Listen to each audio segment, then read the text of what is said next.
Écoutez attentivement, car cette histoire est née il y a si longtemps que même les montagnes ont oublié son commencement. À une époque où les dieux marchaient encore parmi les hommes, où les océans semblaient infinis, et où les créatures magiques vivaient dans les forêts profondes, le monde était au bord du chaos.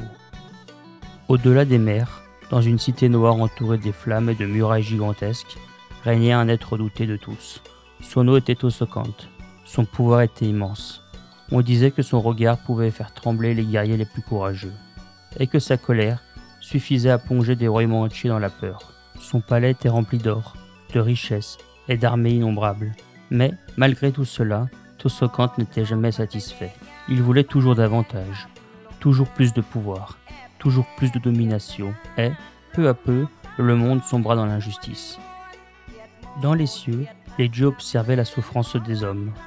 Les villages brûlaient, les peuples vivaient dans la peur, même les rois craignaient le nom de Tosocante. Alors, les divinités se réunirent, et parmi elles se trouvait le grand Vishnu, silencieux, calme, immobile comme les étoiles. Puis il parla. « Je descendrai parmi les hommes. » Les dieux levèrent les yeux, car, lorsqu'un dieu quitte les cieux, c'est que le destin du monde est en train de changer. Dans un royaume lumineux, naquit un enfant. Le ciel semblait plus clair ce jour-là. Le vent était doux, et les sages murmuraient. Cet enfant porte quelque chose d'extraordinaire. On le nomma Fraram. En grandissant, il devient différent des autres princes. Là où certains cherchaient la gloire, lui cherchait la justice. Là où certains voulaient dominer, lui voulait protéger. Il apprit l'art du combat, le maniement des armes, la sagesse des anciens rois. Mais, surtout, il a appris à écouter son cœur. Un jour, Framram rencontra Nansida. Et dès le premier regard, quelque chose changea dans le monde. Nansida était douce et courageuse. Son regard était paisible. Sa voix semblait calmer les tempêtes. Les jardins du palais fleurissaient lorsqu'elle passait. Les oiseaux s'approchaient d'elle sans avoir peur. Fraram l'aima immédiatement. Elle l'aimait aussi. Leur mariage fut célébré dans tout le royaume. Pendant un temps, le bonheur semblait éternel. Mais dans les palais royaux, les jalousies naissent souvent dans le silence. Des complots furent préparés, des mensonges murmurés dans l'obscurité. Et un jour, Fraram fut condamné à quitter le royaume. Il aurait pu se battre, prendre le pouvoir par la force, déclencher une guerre, mais il refusa.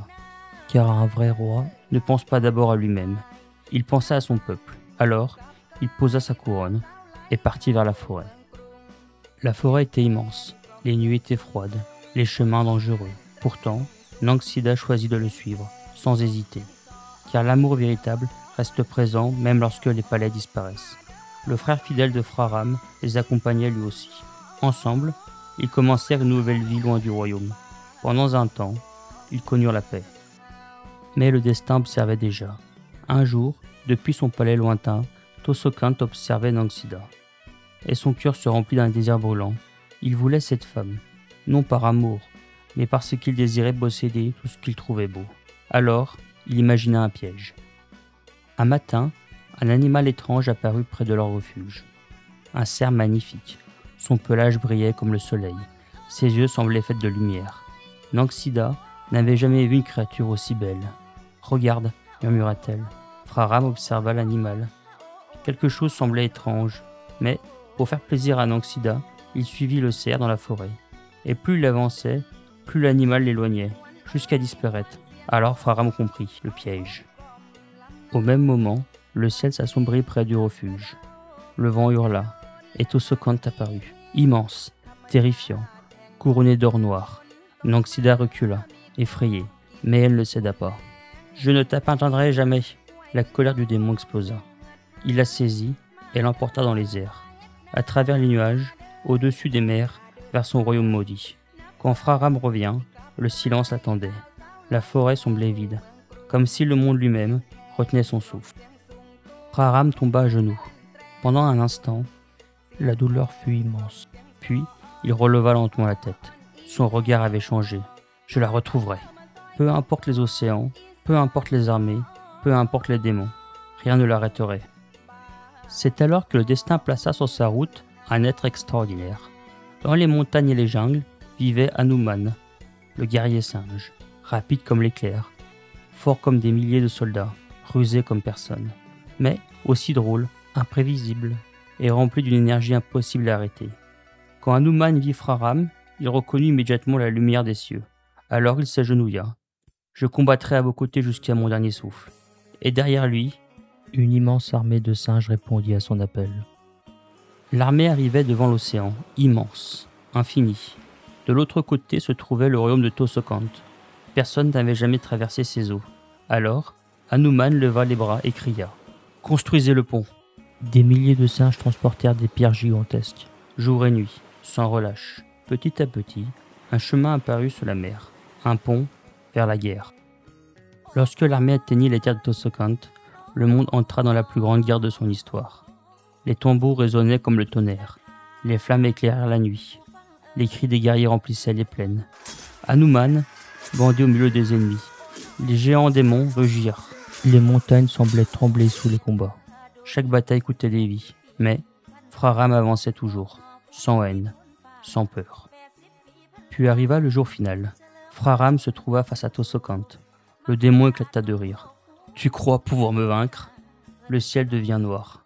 Le combat commença. Chaque coup faisait vibrer la terre. Les éclairs traversaient les nuages. Les océans semblaient se déchaîner.